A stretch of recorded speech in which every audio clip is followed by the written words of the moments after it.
એક ગરીબ, મજબૂર, બેસહારા અને લાચાર બાપ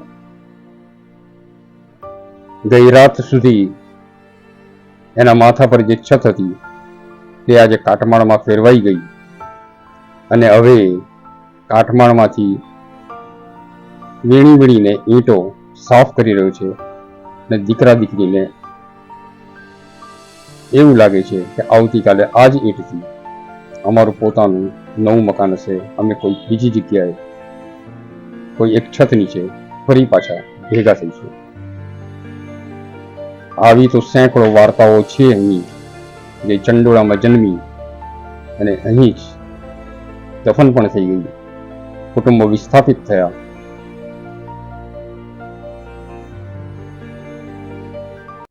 દેશમાં બંધારણ લાગુ પડવાના આજે 75 વર્ષ પૂરા થઈ ગયા છે. 77-78 વર્ષ દેશને આઝાદ થયા ત્યારે ભારત દેશના સ્વાતંત્ર્ય સંગ્રામના સર્વોચ્ચ નેતા મહાત્મા ગાંધી અને બંધારણના ઘડવૈયા બાબા સાહેબ આંબેડકર એમનો આત્મા જ્યારે આજે ભારત દેશને જોતું છે ત્યારે એ શું વિચારતા છે? મહાત્મા ગાંધી કે જેઓ વિકાસને અંત્યોદયનું સ્વરૂપ ગણાવતા હતા. અંત્યોદય એટલે જ વિકાસ, એ એમનું સૂત્ર હતું. અને એમણે કહ્યું હતું કે સમાજના છેવાડાનો આખરી માણસ જ્યાં સુધી વિકાસના સંપૂર્ણ ફળ મેળવી ના લે ત્યાં સુધી દેશનો વિકાસ થયો એમ નહીં કહી શકાય. શહેર, ગામ, નગર વિકાસ પામતું હોય છે. વિકાસ કરવા માટે વિસ્થાપન થતું હોય છે. નર્મદા બંધ જે કરોડો લોકો માટે આજીવિકા સમાન છે અને એના નિર્માણ માટે પણ વિસ્થાપન થયું હતું. વિસ્થાપન જરૂરી છે, વિસ્થાપનની એક નીતિ છે. પરંતુ વર્ષો પછી અમદાવાદના વચ્ચોવચ્ચ આવેલા ચંડોળા તળાવમાંથી આશરે 14,000-15,000 જેટલા લોકો વિસ્થાપિત થયા અને બેઘર થયેલા માણસો ની તમે આજે હાલત જુઓ. બુધવારે સાંજે જ્યારે અમે ત્યાં સ્થળ મુલાકાત કરી ત્યારે કેટલાક કુટુંબો હજી પણ પોતાની જગ્યા છોડીને ગયા નથી.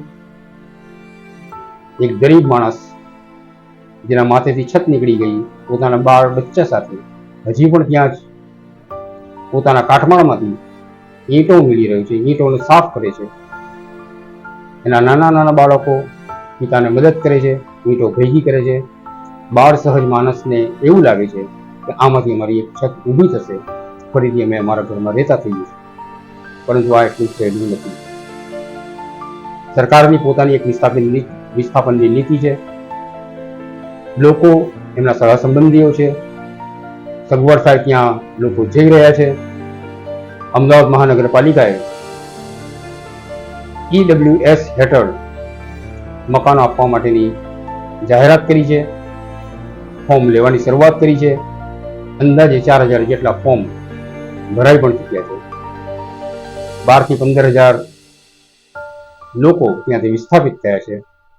અને આ કરુણતા ગઈકાલ સાંજ સુધીના જે દ્રશ્યો તમે જોઈ રહ્યા છો અને આજે બપોરે અમે ફરીથી એ જ સ્થળની મુલાકાત કરી ત્યારે મોટા ભાગના લોકો, ગણ્યા ગાંઠ્યા 2-4 કુટુંબો સિવાય બધા જ લોકો ત્યાંથી ખસી ગયા.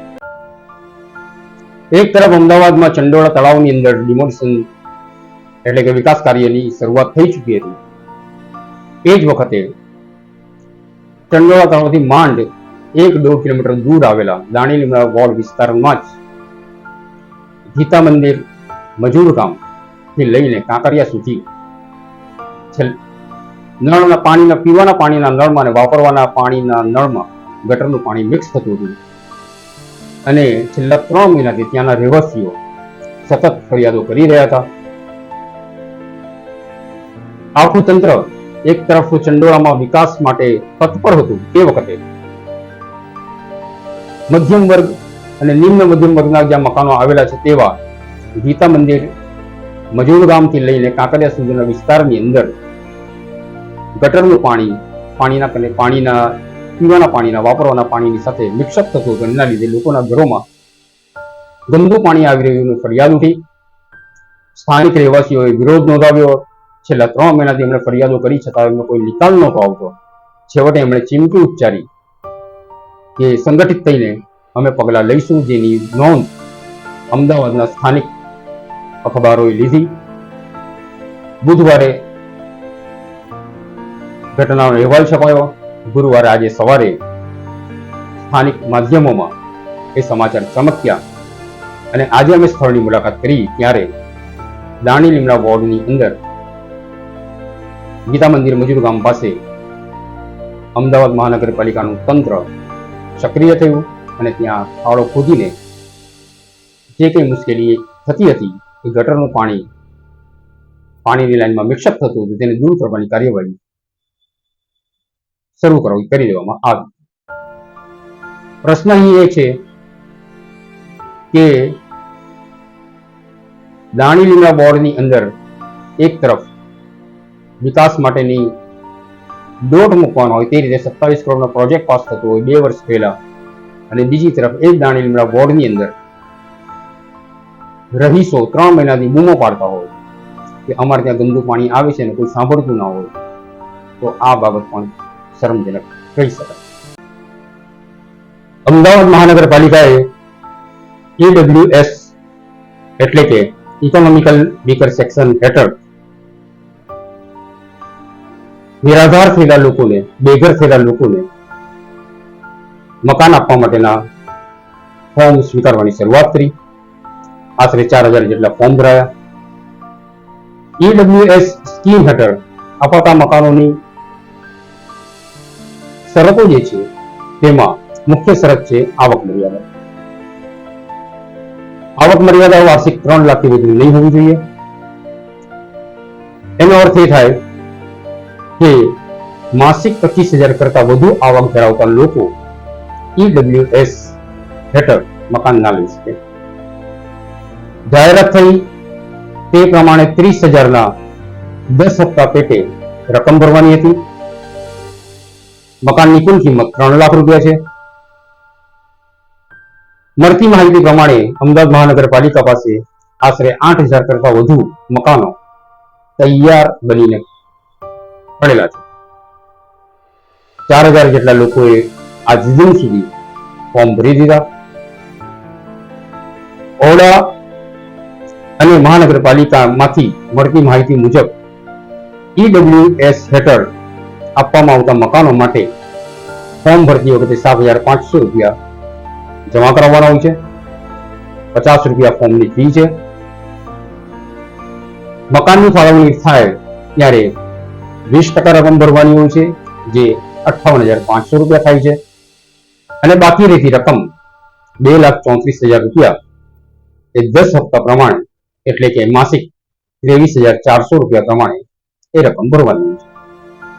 હવે અહીં પ્રશ્ન એ થાય છે કે જે વ્યક્તિ વાર્ષિક 3 લાખ રૂપિયાની આવક ધરાવતો હોય એના કરતા ઓછી, તે વ્યક્તિ EWS હેઠળ અન્ય શરતો પૂરી થતી હોય તો મકાન મેળવવા માટે અરજી કરી શકે. માની લઈએ કે 7,500 રૂપિયા એ ફોર્મ ભરતી વખતે ભરી દેશે. ઘરની ફાળવણી થાય ત્યારે 20% લેખે 58,500 રૂપિયા પણ ભરી દેશે એની બચત રકમમાંથી. પરંતુ બાકી બચતી 2,34,000 રૂપિયા 10 માસિક હપ્તે જો ભરવા જાય તો 23,400 રૂપિયા દર મહિને ભરવા. હવે જે વ્યક્તિની આવક જ મહિને 25,000 રૂપિયા હોય તે વ્યક્તિ મહિને 23,400 રૂપિયા ભરી ગઈ છે. આ પ્રશ્નને ગઈકાલે એટલે કે 20 તારીખે દાણી લીમડા વિધાનસભાના સ્થાનિક વિધાનસભ્ય શૈલેષ પરમારે ઉપાડ્યો. એમણે સરકારને પત્ર લખ્યો. મુખ્યમંત્રી શ્રીને એમણે પત્ર લખીને જણાવ્યું કે 30,000ના બદલે 5,000 રૂપિયા માસિક હપ્તો આ લોકોને બાંધી આપવો જોઈએ. હવે તમે બેન્કિંગ સિસ્ટમ પ્રમાણે જુઓ, બેંકો જ્યારે લોન આપતી હોય ત્યારે વ્યક્તિની માસિક આવકના 10% સુધી હપ્તો ભરી શકાય એટલી લોન કરી આપતી હોય છે. એટલે કે જે વ્યક્તિની મહિને 25,000 રૂપિયાની આવક હોય તેને મહિને 2500 નો હપ્તો ભરવો પડે તે પ્રકારે એટલી રકમની લોન અપાતી હોય છે. કારણ કે અર્થશાસ્ત્રની દ્રષ્ટિએ એક કુટુંબને પોતાની કુલ માસિક આવકમાંથી 10% રકમ ઉપાર્જન કરવા માટે સગવડ થઈ જતી હોય છે. 25,000 રૂપિયા કમાતી વ્યક્તિ 2500 રૂપિયા ભરી શકે, પરંતુ એની પાસે તમે 5,000 રૂપિયાની આશા રાખો તો એના હપ્તા બાઉન્સ થવાના જ છે. આ પરિસ્થિતિ અંદર સ્થાનિક વિધાનસભ્ય શૈલેષ પરમાર લોકોની ચિંતા કરે છે તેવા એમના સમર્થકોએ 2 દિવસથી સોશિયલ મીડિયામાં પ્રચાર પ્રસાર શરૂ કરી દીધો. પરંતુ અહીં પ્રશ્ન એ છે કે 2007 ની અંદર શૈલેષ પરમાર શહેર કોટડા વિસ્તારમાંથી વિધાનસભામાં ગયા હતા. 2012 માં દાણી લીમડા વિધાનસભા અસ્તિત્વમાં આવી તો 2012 માં દાણી લીમડાથી વિધાનસભ્ય બન્યા, 2017 માં ફરીથી ચૂંટાયા, 2022 માં ફરીથી ચૂંટાયા. 15 વર્ષથી શૈલેષ પરમાર દાણી લીમડા વિસ્તારની અંદર વિધાનસભ્ય છે. તંત્ર કહે છે કે 20 વર્ષથી ચંડોળા તળાવની અંદર અતિક્રમણ થતું હતું, ગેરકાયદેસર દબાણ થતું હતું, તળાવને પુરાણ કરવામાં આવ્યું અને હવે એમને ત્યાંથી ખસેડી રહ્યા છે. 20 વર્ષ સુધી તંત્ર શું કરતું હતું? 2005 થી અમદાવાદની અંદર ભાજપનું શાસન છે. 2007 થી સ્થાનિક વિસ્તારની અંદર કોંગ્રેસના ધારાસભ્ય શૈલેષ પરમાર છે. ચંડોળાની અંદર મોટાભાગની વસ્તી મુસ્લિમ હતી, હિન્દુ કુટુંબો પણ ત્યાં રહેતા હતા અને એ લોકો પણ વિસ્થાપિત થયા છે. મતદાર યાદીમાં આ બધાના નામો હતા અને આ બધા જ મતદારો કોંગ્રેસની વોટ બેંક મનાતી હતી અને રાજ્ય સરકારમાં ભાજપનું શાસન હતું, અમદાવાદમાં ભાજપનું શાસન હતું અને કોંગ્રેસની વોટ બેંકને ફૂલવા પાડવા દેવા માટે તંત્ર તરફથી, સરકાર તરફથી છૂટો દોર મળ્યો હતો. આજે શૈલેષ પરમાર જ્યારે મુખ્યમંત્રીને પત્ર લખે છે કે હપ્તાની રકમ ઊંચી કરો. 20 વર્ષ પહેલાથી જો તમે લોકોને કહ્યું હોત તો લોકો મહિને 100 રૂપિયા ભેગા કરી આવતા, જે 3 લાખ રૂપિયા ભેગા કરી દીધા હોત. પણ એમની કઈ વોટ બેંક હતી. 2012, 2017, 2022 અને 2007 4 વિધાનસભા ચૂંટણી, 2009, 2014, 2019, 2024 લોકસભાની ચૂંટણી અને 4 સ્થાનિક સ્વરાજ્યની એટલે કે મહાનગરપાલિકાની ચૂંટણી, કુલ 12 ચૂંટણીની અંદર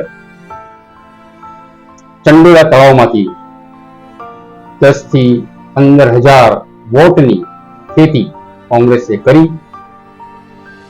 લોકોએ 12 વખત વોટ આપ્યા અને આજે એ લોકો બેઘર થઈને ગયા ત્યારે એમની પાસે એમના આંસુ લૂછવાવાળું કોઈ નહોતું. પત્રકારો, તંત્ર, સ્થાનિક લોકો બધાએ જોયું કે જ્યારે ચંડોળાની અંદર ડિમોલિશન થતું હતું તો ત્યાં કોઈ કોર્પોરેટર હાજર નહોતો, ન તો કોઈ શૈલેષ પરમાર પોતે હાજર હતા. હવે એમણે પત્ર લખ્યો જ છે. તો પ્રશ્ન એ આવે છે કે 2 વર્ષ પહેલા ચંડોળા તળાવના વિકાસ માટે 27 કરોડનો પ્રોજેક્ટ પાસ કરવામાં આવ્યો, કોન્ટ્રાક્ટ આપવામાં આવ્યો. તો અહીંના કોર્પોરેટરો, અહીંના ધારાસભ્યને ખબર હતી કે 2 વર્ષ પછી કે 1 વર્ષ પછી કે ગમે ત્યારે અહીં વિકાસ કાર્ય શરૂ થશે તો આ લોકોને અહીંથી જવું પડશે. શૈલેષ પરમારે 2 વર્ષ પહેલા જાહેર જનતાને અપીલ કેમ ના કરી? ચંડોળાના રહેવાસીઓને અપીલ કેમ ના કરી? હવે પછી તમારે ગમે ત્યારે અહીંથી જવાની જરૂરિયાત ઊભી થશે. સરકારી જમીન પર તમે અહીં રહી રહ્યા છો એટલે ફરજિયાતપણે ખાલી કરવું પડશે. પરંતુ રાજ્ય સરકાર અને કેન્દ્ર સરકાર ગરીબો માટે, વરિષ્ઠ નાગરિકો માટે, વિધવાઓ માટે, ફૂટપાથ પર રહેતા લોકો માટે મકાનો બાંધવાની યોજના કરતી હોય ત્યારે ચંડોળા તળાવમાં રહેતા ગરીબો, શ્રમિકો, શ્રમજીવીઓ માટે પણ સરકાર પાસે મકાન ના હોય એવું નહીં બને. 12 મે 2025 ના રોજ બોડકદેવમાં કેન્દ્ર સરકાર તરફથી પ્રધાનમંત્રી આવાસ યોજના અર્બન પાર્ટ 2 નો સર્વે થયો, જેમાં સર્વે કરવામાં આવ્યો કે અમદાવાદ શહેરની અંદર રહેતા, ફૂટપાથ પર રહેતા લોકો, નિરાધાર લોકો, ભાડેથી રહેતા લોકો, એકલા રહેતા લોકો, એવા કેટલા લોકો છે કે જેમને હવે પછી ભવિષ્યમાં મકાન આપવાની જરૂર પડશે. કેન્દ્ર સરકારની આ ખૂબ સારી યોજના છે. એક તરફ કેન્દ્ર સરકાર અમદાવાદની અંદર 12 મે ના રોજ પ્રધાનમંત્રી આવાસ યોજના હેઠળ હવે પછી શહેરી વિસ્તારની અંદર કેટલા મકાનોની જરૂર પડશે તેનો સર્વે કરતી હોય, અને બીજી તરફ ચંડોળાની અંદર ઝૂંપડપટ્ટીમાં રહેતા લોકોને બેઘર કરવામાં આવે, ડિમોલિશન કરવામાં આવે. ન્યાય તો છે, માનવતાપૂર્ણ નથી. અને એટલા માટે નથી કે અહીં રાજ્ય સરકાર, મહાનગરપાલિકાનું શાસન, ચૂંટાયેલા કોર્પોરેટરો અને ચૂંટાયેલા ધારાસભ્ય તમામ પોતાનો નાગરિક ધર્મ અને પોતે શપથ લઈને જે હોદ્દા પર બેઠા છે તેનું પૂર્ણ રીતે પાલન કરી શક્યા નથી. સમય રહેતે એમણે અગાઉથી લોકોને ચેતવણી આપ્યો, એમને અગાઉથી એમને સગવડ કરી આપી હોત, દરેકના ઈડબ્લ્યુએસ હેઠળ ફોર્મ ભરાવી દીધા હોત, કાર્ય પરિસ્થિતિ જ નહીં આવ્યો. હવે આજે કાર્યકરો જઈને લોકોને ત્યાં વિડીયો બનાવીને બતાવી રહ્યા છે કે અમે લોકોને મદદ કરી રહ્યા છે, અમે ફોર્મ ભરી રહ્યા છે. તો તમે 20 વર્ષથી શું કરતા હતા? 12 ચૂંટણીની અંદર તમે વોટ લીધા ત્યારે તમે આ લોકોને કેમ નહીં કહ્યું કે ઈડબ્લ્યુએસ હેઠળ તમે જતા રહો? જે થઈ ગયું તે થઈ ગયું. ભવિષ્યની અંદર અમદાવાદમાં જેટલા પણ કાચા આવાસો છે, જેટલા સરકારી જગ્યા પર દબાણ કરીને આવાસો બનેલા છે, તે કોઈ પણ ધર્મના હોય, કોઈ પણ સમાજના હોય, હશે તો ગરીબ જ, અને એમને આજે નહીં તો કાલે બેઘર તો થવું જ. બેઘરનો મતલબ એ જગ્યા કે જે જગ્યા પર હમણાં રહી રહ્યા છે તે જગ્યા અમને છોડવી પડશે. પરંતુ કેન્દ્ર સરકારની જે યોજના છે પ્રધાનમંત્રી આવાસ યોજના, અને અમદાવાદ મહાનગરપાલિકાની ઈડબ્લ્યુએસ હેઠળ વીકર સેક્શન માટેની જે આવાસ યોજના છે તેની અંદર મકાનો મળી શકે. શા માટે આવા લોકોને પહેલેથી જ સ્થળાંતર માટે સમજાવી નહીં શકાય? આવા તો ઘણા પ્રશ્નો છે. આજે ચંડોળાની અંદર જે જોયું, ચંડોળામાં જે થઈ રહ્યું છે, આખું મેદાન સાફ થઈ ગયું છે. ભાગ્યે જ કોઈ ત્યાં બચ્યું છે. અંદર આવેલા મંદિરો, અંદર આવેલી મસ્જિદો બહુ જ સુપેરે દૂર કરવામાં આવ્યું છે. કોઈ પણ જાતના વાદ વિવાદ વિના એક આખું મોટું મિશન પૂર્ણ થયું છે. કહેવાય છે કે દેશનું આ સૌથી મોટું ડિમોલિશન હતું, અને એનાથી મોટી બાબત એ છે કે સમગ્ર ઘટનાક્રમની અંદર એક નજીવો બનાવ પણ નથી બન્યો કે જે ઊંચાટ અથવા તણાવ ફેલાવે. આના માટે અમદાવાદ શહેર પોલીસ કમિશનર મલિક સાહેબ સંપૂર્ણ રીતે અભિનંદનના અધિકારી છે. અત્યંત પુણ્યપૂર્વક અને માનવતાપૂર્ણ રીતે એમણે તંત્રને કામે લગાડ્યું. આખા વિસ્તારની અંદર મંદિરો પણ દૂર થયા અને મસ્જિદોને પણ ખસેડવામાં આવી, ડિમોલિશન કરવામાં આવ્યું. પરંતુ કાયદો અને વ્યવસ્થાની એક નાની અમસ્તી ઘટના પણ નથી બની. તે બહુ મોટી વાત છે. આટલા મોટા પાયે લોકોને ત્યાંથી ખસેડવા એ તંત્ર માટે પડકારજનક હતું. પરંતુ અમદાવાદ શહેર પોલીસ કમિશનરને જેટલા પણ અભિનંદન આપીએ એટલા ઓછા છે. અને એનો સૌથી મોટો દાખલો એ છે જ્યારે ડિમોલિશનના સ્થળે જવા માટેની જે એન્ટ્રી જે રોડ પરથી થતી હતી ત્યાં ચોકીદાર બાવાની દરગાહ હતી, અને એ દરગાહ ડિમોલિશન કરવાનું નહોતું.